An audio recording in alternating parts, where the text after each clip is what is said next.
Olá, você acompanha agora os principais destaques internacionais da última semana. A Conferência Climática COP28, que começou na última quinta-feira em Dubai, aprovou o lançamento do Fundo Climático destinado a financiar perdas e danos dos países mais vulneráveis ao aquecimento global. Quase 200 países participam do evento, que acontece até o dia 12 de dezembro.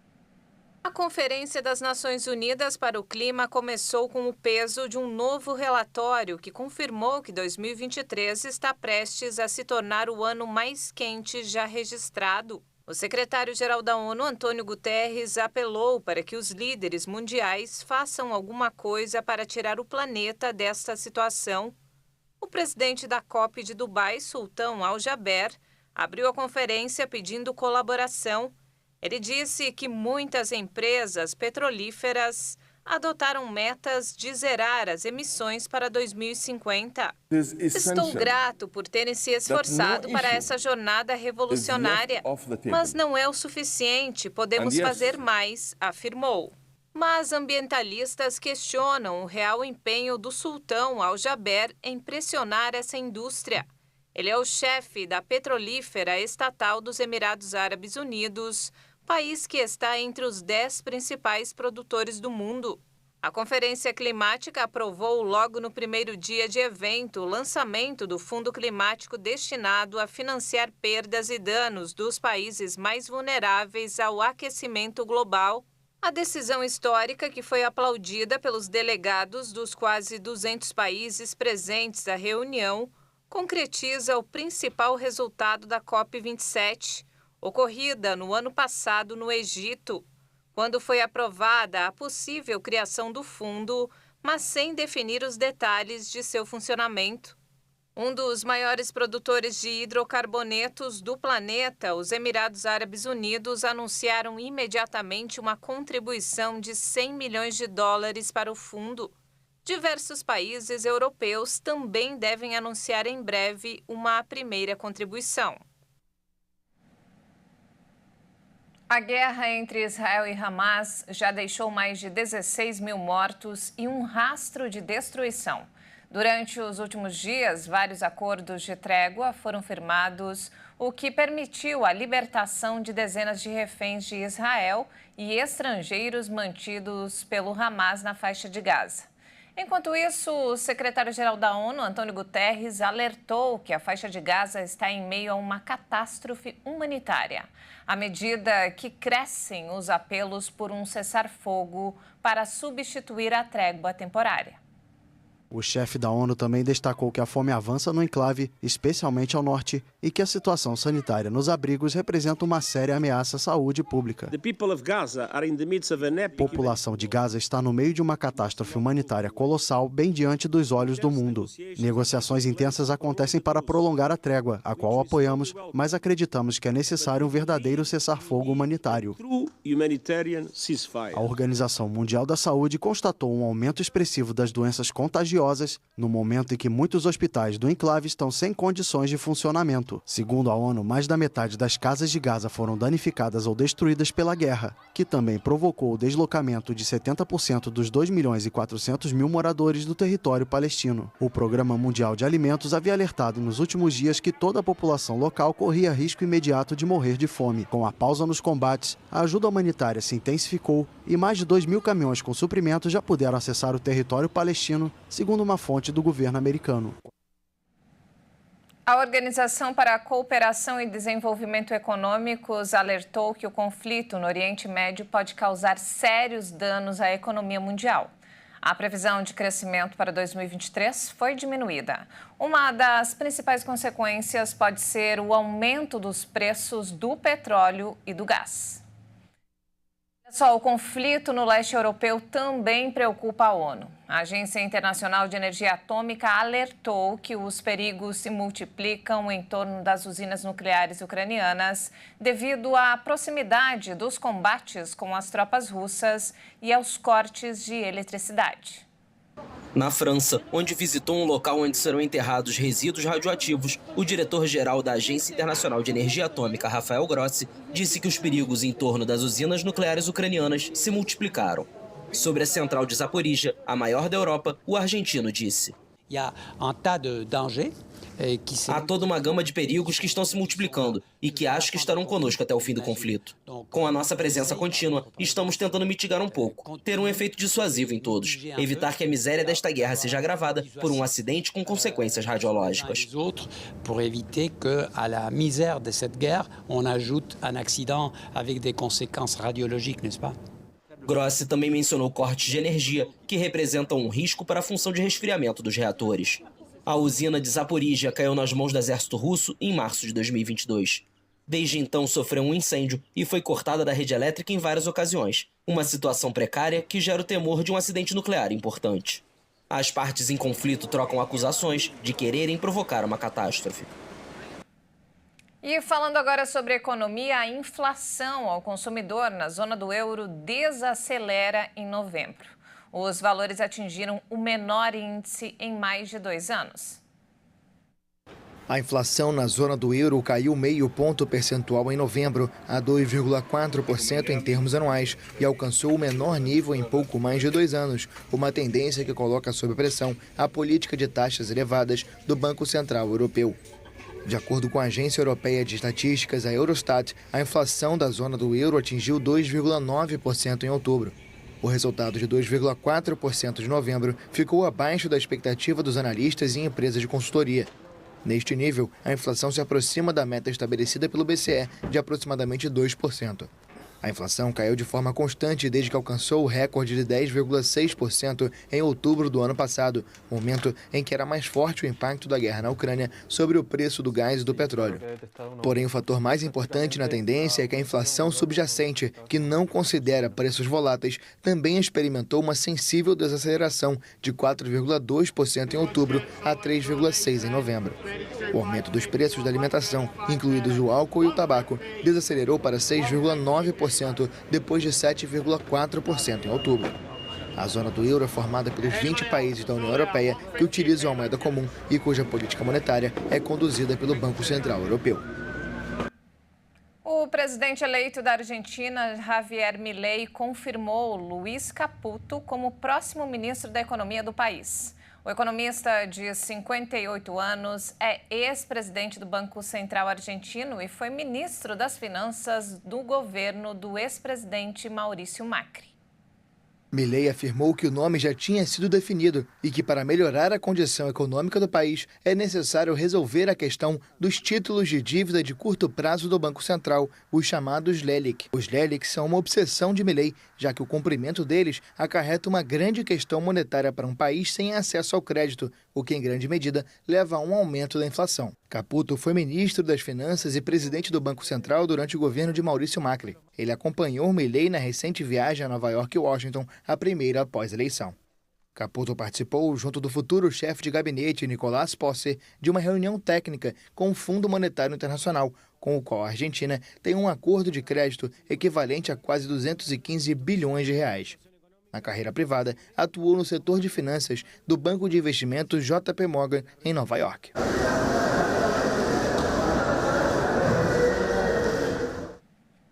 O inverno chegou mais cedo esse ano na Europa. Uma forte nevasca atingiu vários países do continente e já deixou pelo menos 12 mortos. O sul da Ucrânia foi o mais afetado, principalmente a região de Odessa, no Mar Negro. Na Ucrânia, uma mega tempestade deixou 10 vítimas nas regiões de Odessa e Kharkiv. 2 acidentes fatais, também causados por nevascas, foram registrados na Alemanha. No Reino Unido, o Serviço de Meteorologia do governo britânico prevê temperaturas de menos 5 graus Celsius nos próximos dias, o que pode aumentar o risco de morte entre os idosos. A Agência de Segurança Sanitária do Reino Unido também alertou que a onda de neve pode elevar a ocupação de hospitais, fechar escolas e recomenda que empresas adotem o home office se possível. O clima extremo ocorre em um momento no qual dezenas de milhares de soldados estão no fronte da guerra contra a Rússia, em meio a temores de que Moscou possa atacar a infraestrutura elétrica em pleno inverno europeu. A ONG Save the Children alertou que fenômenos meteorológicos extremos, como secas e inundações, afetaram mais de 27 milhões de crianças que passaram fome em 12 países em 2022. Aproximadamente metade delas vivem na Etiópia e na Somália. A ONG ressalta que, em escala global, 1 em cada 3 crianças vive na pobreza e, ao mesmo tempo, está exposta a fenômenos climáticos extremos. Em um relatório publicado na semana passada, a organização indicava que, neste ano, 17,6 milhões de crianças haviam passado fome desde seu nascimento. O número representa um aumento de 135% com relação a 2021. A ONG pediu que na COP28, a Conferência da ONU para o Clima, que começa em Dubai nesta quinta-feira, sejam tomadas medidas contra o aquecimento global, reconhecendo os mais jovens como atores chaves da mudança, e ações contra outras causas da insegurança alimentar, como prevenir conflitos e reforçar os sistemas de saúde. E ainda falando sobre o clima, a ausência de inverno é um problema para a produção de azeitonas na Grécia. Agricultores explicam que as oliveiras precisam do período de descanso durante a estação mais fria, o que não tem acontecido nos últimos anos. Na Península Calcídica, no nordeste da Grécia, a ausência do inverno é um problema para milhões de oliveiras da região, e muitas já não produzem nenhuma azeitona. Em meados de novembro, o termômetro marcava temperaturas acima dos 15 graus Celsius na região.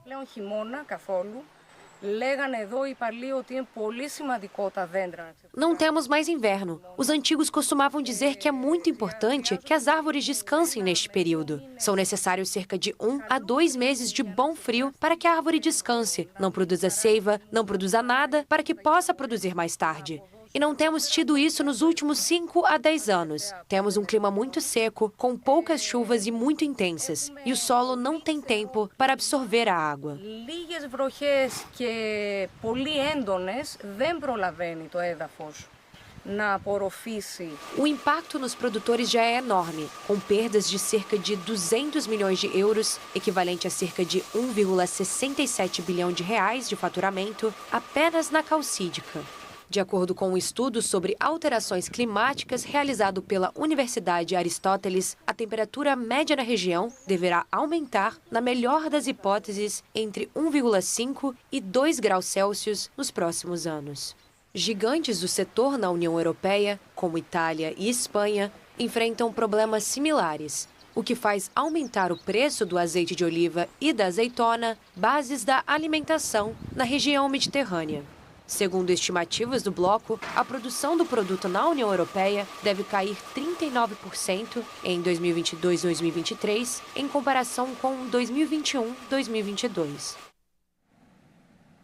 O primeiro voo transatlântico com combustíveis sustentáveis decolou em Londres na última terça-feira. O combustível usado na aeronave promete reduzir as emissões de carbono em cerca de 70%, em comparação com o uso de combustível de aviação. O avião, operado pela companhia aérea britânica Virgin Atlantic, saiu de Londres com destino a Nova York. Produzidos a partir de óleos residuais, resíduos de madeira ou algas, os combustíveis de aviação sustentáveis podem ser usados como complemento ao querosene nas aeronaves atuais. Eles são considerados a principal aposta para a descarbonização do setor nas próximas décadas, mas a produção deles ainda é recente e muito cara. O voo 100 demonstra que o combustível de aviação 100% sustentável pode ser usado em motores, estruturas de aeronaves e infraestrutura de combustível existentes. O principal desafio é aumentar a produção para voarmos com mais combustível de aviação sustentável todos os dias. Mas a iniciativa também foi alvo de críticas. A Associação Ambiental Stay Grounded descreveu a operação como greenwashing, termo em inglês utilizado para descrever iniciativas de empresas que se utilizam de um discurso ecológico ao mesmo tempo em que promovem o uso de combustíveis fósseis. A associação também apontou que, embora a atenção do mundo esteja focada em um voo, há 100 mil por dia que usam combustíveis fósseis, de modo que os substitutos são apenas uma gota no oceano de hidrocarbonetos. E antes de encerrar, olha só que bacana. Na Itália, o primeiro restaurante para cachorros está fazendo muito sucesso. Os cães são recebidos com um cardápio cheio de guloseimas elaboradas por um nutricionista veterinário.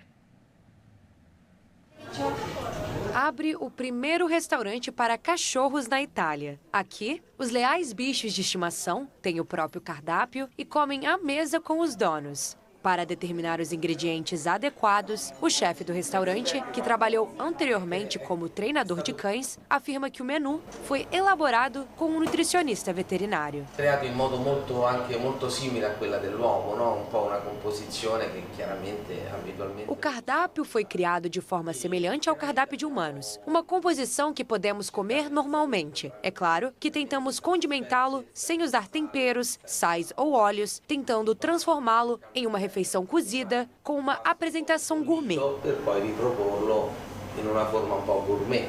Aqui, a equipe atenciosa mostra as pessoas e os animais de estimação às suas mesas e pergunta se os clientes peludos de 4 patas gostariam de um ovo cozido, com purê de ervilhas e queijo fontina, ou até um peixe simples com ricota e abobrinha.